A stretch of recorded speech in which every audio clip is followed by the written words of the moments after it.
wabarakatuh. Saya Safa Qurratu Ayun, absen 10 dari kelas PGMI 4G, akan menyampaikan hasil diskusi kelompok kami, yaitu tentang memahami 3 dinasti besar. Di sini saya sendiri sebagai pemateri pertama akan menyampaikan materi mengenai dinasti Utsmani di Turki. Nah, dinasti Utsmani ini berasal dari bangsa pengembara atau yang sering disebut dengan suku Kai. Untuk menghindari serangan tentara Mongol, suku Kai ini mengembara menuju Asia Kecil atau Anatoli. Ketika dalam perjalanan, suku Kai ini mengalami bencana atau tertimpa bencana, yaitu banjir. Disebabkan oleh itu, suku Kai ini menjadi terbelah menjadi 2 kelompok. Yang satu kelompok memilih untuk kembali ke negara asal dan kelompok lainnya memilih untuk melanjutkan perjalanannya menuju Anatoli. Nah, ketika sampai di Anatoli ternyata dinasti Saljuk yang waktu itu menguasai Anatoli sedang berperang melawan Romawi, dan pada akhirnya suku Kai ini memutuskan untuk membantu dinasti Saljuk melawan Romawi, dan dinasti Saljuk pun menang. Sebagai hadiahnya, dinasti Saljuk ini memberikan sebagian wilayahnya ke suku Kai dan diberikan kuasa penuh atas wilayah-wilayahnya. Nah, dimulai dari situ dinasti Utsmani dinyatakan berdiri.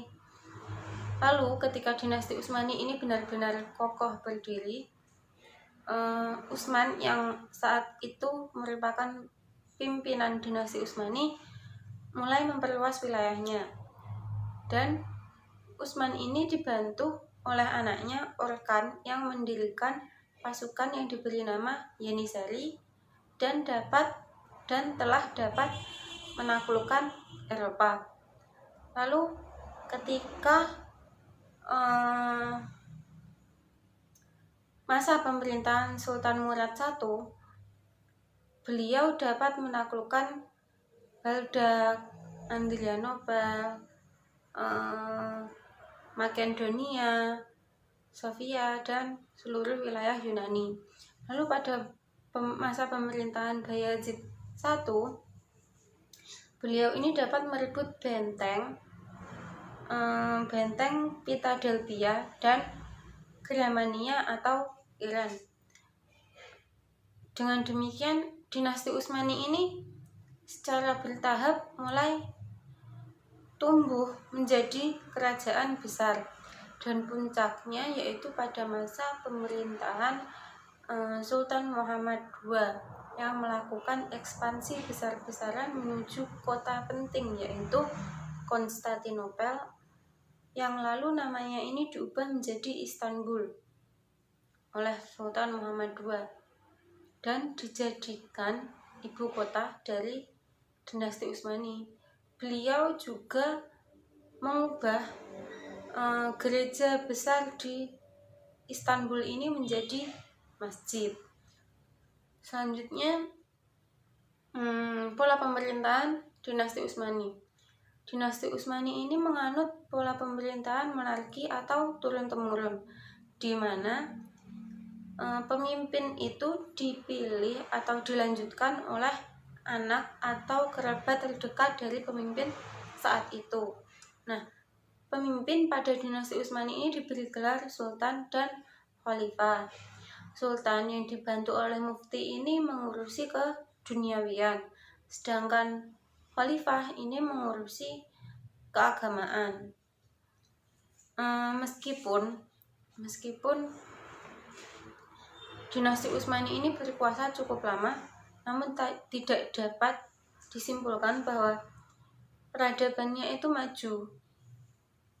Tetapi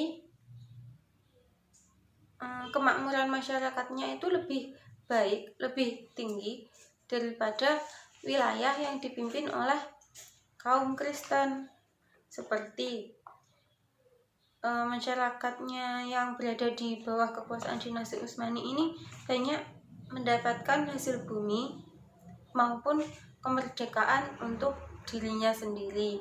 Nah, cukup sekian yang dapat saya sampaikan untuk materi pertama. Untuk materi selanjutnya akan disampaikan teman saya. Oke, di sini saya akan menyampaikan dinasti Safawi di Persia.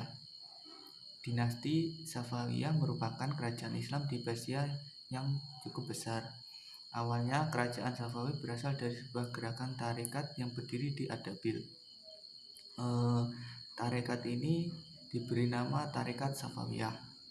Yang diambil dari nama Safawi itu terus dipertahankan sampai tarekat ini menjadi gerakan politik. Bahkan nama itu terus dilestarikan setelah gerakan ini berhasil mendirikan kerajaan, yaitu kerajaan Safawi. Selama periode Safawiyah di Persia ini, persaingan untuk mendapatkan kekuasaan antara Turki dan Persia menjadi kenyataan. Peperangan ini berasal dari kebencian Salim yang berasal dari Turki dan pengajaran terhadap seluruh umat muslim di Syiah di daerah kekuasaannya. Untuk selanjutnya yaitu kemajuan dinasti Safawi. Di sini ada berbagai bidang, yaitu yang pertama bidang keagamaan. Di dalam bidang keagamaan ini menanamkan sikap toleransi terhadap politik keagamaan dan lapang dada yang amat besar. Untuk selanjutnya yaitu bidang arsitektur. Kerajaan Safawi telah berhasil menciptakan Isfahan, ibu kota kerajaan, menjadi kota yang sangat indah. Di kota ini bangunan-bangunan besar dengan arsitektur bernilai tinggi dan indah seperti masjid, rumah sakit, sekolah, dan jembatan. Selanjutnya yaitu bidang ekonomi. Kerajaan Safawi pada masa Abbas ternyata telah memacu perkembangan perekonomian Safawi. Terlebih setelah kepulauan Hormuz dikuasai dan pelabuhan Gumrun diubah menjadi Bandar Abbas, yang merupakan salah satu jalur dagang laut antara timur dan barat yang biasa diperebutkan oleh Belanda, Inggris, dan Prancis. Sebelumnya telah milik kerajaan Safawi. Di samping sektor perdagangan, kerajaan Safawi juga memiliki kemajuan di sektor pertanian, terutama di daerah bulan sabit subur. Yang selanjutnya yaitu bidang ilmu pengetahuan. Ilmu pengetahuan masa kerajaan Safawi tidak lepas dari suatu doktrin yang mendasar bahwa kaum Syiah tidak boleh taklid dan pintu ijtihad selama terbuka. Kaum Syiah tidak seperti kaum Sunni yang mengatakan bahwa ijtihad telah terhenti dan orang mesti taklid saja. Yang terakhir yaitu bidang kesenian. Kemajuan tampak begitu jelas dengan gaya arsitektur bangunan seperti terlihat pada Masjid Syah yang dibangun pada tahun 1603 Masehi. Unsur seni lainnya terlihat dalam bentuk kerajinan tangan, kerajinan karpet, permadani, dan pakaian. Untuk selanjutnya akan sampaikan teman saya. Oke, saya akan menunjukkan materi selanjutnya, yaitu dinasti Mughal di India. Jadi dinasti Mughal berdiri seperempat abad sesudah berdirinya dinasti Safawi. Di antara tiga kerajaan besar Islam tersebut, kerajaan inilah yang termuda. Dinasti Mughal bukanlah kerajaan Islam pertama di anak benua India. Ibrahim Lodi atau cucu Sultan Lodi, Sultan Delhi, terakhir memenjarakan sejumlah bangsawan yang menentangnya. Hal ini memicu pertempuran antara Ibrahim Lodi dengan Zahiruddin Babur. Pada tanggal 21 April 1526 Masehi, terjadilah pertempuran yang dahsyat di Panipas. Ibrahim Lodi dan pasukannya terbunuh dalam pertempuran itu, dan kota Delhi sebagai pemenangnya, dan kota Delhi menjadi ibu kota dan dijadikan ibu kota. Selanjutnya yaitu dinasti ini memiliki sultan-sultan yang besar, yaitu Akbar, Jenghair, Syah Jahan, dan Aurangzeb. Kemudian penguasa Mughal sesudah Aurangzeb tidak mampu mengembalikan supremasi Mughal. Dan pada tahun 1761, kerajaan Mughal tidak berdaya diserang oleh Ahmad Shah Durrani dari Afghan pada pertempuran Panipat. Kemudian kemajuan kerajaan Mughal. Kemajuan yang dicapai pada masa dinasti Mughal merupakan sumbangan yang membangun kemajuan-kemajuan di India. Yang pertama yaitu kemajuan dalam bidang politik dan militer. Sistem yang menonjol adalah politik sul-ekul atau toleransi universal, yaitu pandangan yang menyatakan bahwa derajat manusia adalah sama. Yang kedua yaitu dalam bidang militer, pasukan Mughal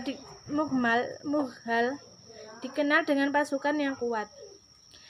Akbar Khan menjalankan pemerintahannya dalam bentuk sifat yang militeristik. Kemudian yang kedua yaitu bidang ekonomi. Kontribusi Mughal di bidang ekonomi adalah memajukan pertanian, terutama pertanian padi, tebu, kemudian kacang, kemudian rempah-rempah, tembakau, dan kapas. Dan hasil dari pertanian tersebut diekspor ke luar negeri dan di dalam negeri juga. Yang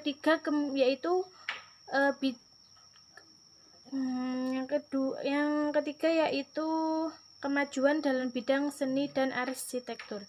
Jadi ciri-ciri yang menonjol dari kemajuan arsitektur dan seni itu yaitu Mughal pemakaian ukiran dan marmer yang timbul dengan kombinasi warna-warni. Yang selanjutnya yaitu dalam bidang ilmu pengetahuan. Dalam bidang ilmu pengetahuan, Akbar telah menjadikan 3 bahasa nasional, yaitu bahasa Arab, bahasa Turki, dan bahasa Persia.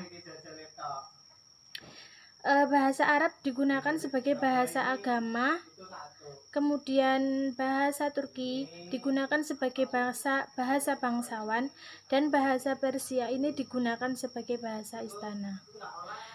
Untuk materi selanjutnya akan dijelaskan oleh teman saya. Di sini saya akan menjelaskan bagian yang D, yaitu kemunduran 3 kerajaan besar. Nah, apa saja sih faktor yang menyebabkan 3 kerajaan besar ini mengalami kemunduran? Padahal kerajaan ini sudah mengembangkan wilayah mereka, kemudian memunculkan ilmuwan-ilmuwan, kemudian politik mereka juga bagus. Nah, apa sih yang membuat mereka itu mengalami sebuah kemunduran dan menyebabkan sebuah kehancuran pula? Nah, yang saya akan membahas yang pertama yaitu kemunduran dinasti Utsmani di Turki. Kerajaan Turki itu memiliki wilayah yang luas sekali. Namun mereka itu sering terlibat sebuah peperangan. Nah, akibat dari keterlibatan mereka yang terlalu sering itu wilayah-wilayah di sebelah sana itu tidak terurus. Akibatnya apa? Akibatnya wilayah tersebut diambil alih oleh bangsa lain yang ingin menguasai wilayah mereka untuk memperluas wilayah dari si musuh itu. Yang kedua, kelemahan para penguasa. Setelah Sulaiman Al-Kanuni itu tidak menjabat lagi dan digantikan oleh penerus selanjutnya, itu penerusnya itu mereka itu lemah dalam sebuah kepemimpinan, juga lemah dalam kepribadian mereka. Karena kelemahan pemimpin mereka, akhirnya apa? Mudah sekali ditaklukkan dengan bangsa-bangsa lain. Yang ketiga, heterogenitas atau biasa disebut dengan beraneka ragam. Nah, di sebuah kerajaan, di sebuah wilayah itu pastinya ada sebuah beraneka ragam. Tidak mungkin hanya memiliki satu macam orang saja, pasti banyak sekali. Terutama agama, ras, dan etnis, pasti itu memiliki sebuah perbedaan. Nah, karena pemimpinnya itu sangat lemah dalam kepemimpinannya, sehingga perbedaan-perbedaan itu tidak dapat dikelola dengan sangat baik. Akhirnya tentu memiliki sebuah potensi konflik yang tinggi dan menyebabkan mereka mengalami sebuah kemunduran. Yang keempat yaitu budaya korupsi. Setelah pemimpinnya yang begitu lemah, selalu mengikuti sebuah peperangan, mereka pun juga membudayakan sebuah korupsi, sehingga mengakibatkan rapuhnya moral, dan masyarakat itu sulit untuk mempercayai kepemerintahan mereka, sehingga memunculkan sebuah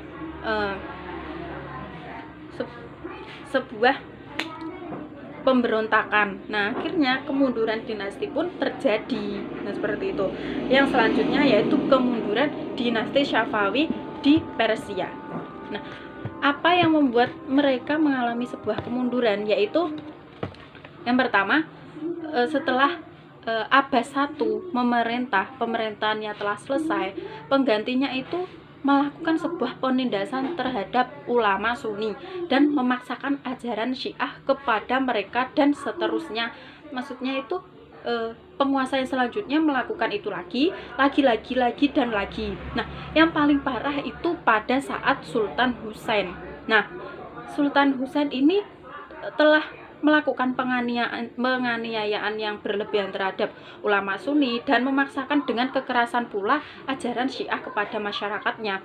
Akhirnya apa? Akhirnya ya muncullah sebuah pemberontakan untuk membela masyarakat agar mendapatkan hidup yang lebih tentram. Nah, dari sebuah pemberontakan ini berhasillah menguasai separuh dari Syafawi itu. Akhirnya apa ya? Akhirnya mereka yang merasa tertindas mengikutlah ke pemberontakan itu. Seperti itu. Selanjutnya yang C, yaitu Kerajaan Mughal. Kerajaan Mughal ini mengalami sebuah kehancuran dan kemunduran. Apa sih yang mengakibatkan itu? Padahal mereka juga lama dalam kepemimpinannya.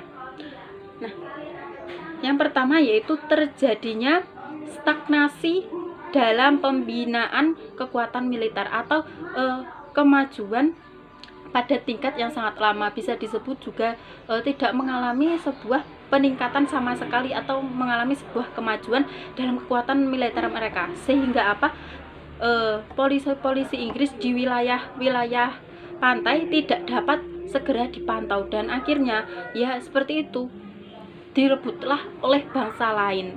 Selanjutnya, kehancuran yang selanjutnya yaitu semua pewaris tahta kerajaan pada waktu terakhir dari kepemimpinan itu adalah orang-orang yang lemah dalam kepemimpinan. Nah, seperti kerajaan-kerajaan yang di atas tadi, mereka juga memiliki sebuah kepemimpinan yang kurang bagus, atau bisa disebut ya lemahlah dalam bidang itu. Nah, akhirnya dari kelemahan-kelemahan itu yang membuat mereka lebih mudah untuk dikuasai oleh bangsa lain. Sekian dari penjelasan makalah kami. Saya yang terakhir, Lia Amalia, akan menutup presentasi dari kelompok kami. Terima kasih telah menontonnya. Wassalamualaikum warahmatullahi wabarakatuh.